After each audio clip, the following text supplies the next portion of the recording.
In this video, I'll be showing you how to change your blower motor on a 2007 to 2013 Chevy Silverado and GMC Sierra.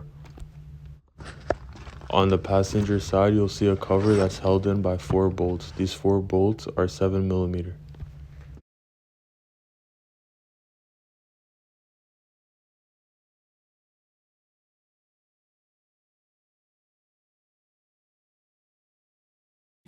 Using a 7mm socket, some on an extension and some without, you're going to remove the 4 bolts.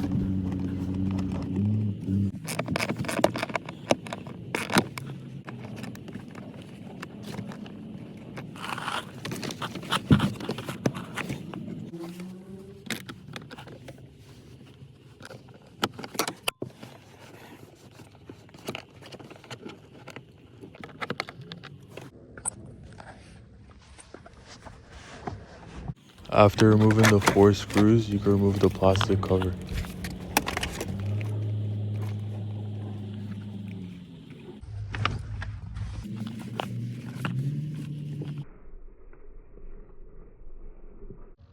I couldn't get a good enough video of taking it out, but basically what you have to do is pull up on this little tab.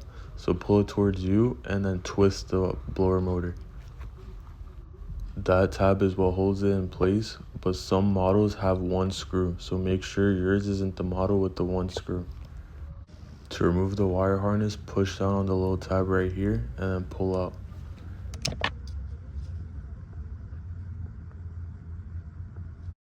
To put the new one in, align the wire harness and plug it back in. Now to put back in the blower motor, just align it again and then you're going to twist it into place.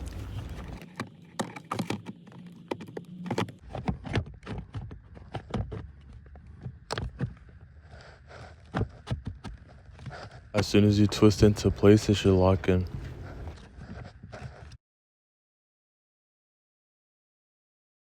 Now you can put in the plastic cover and put the 4 screws to tighten it, and you should be done. If you have the same blower motor, this is the part number. I'll even have a link in the description.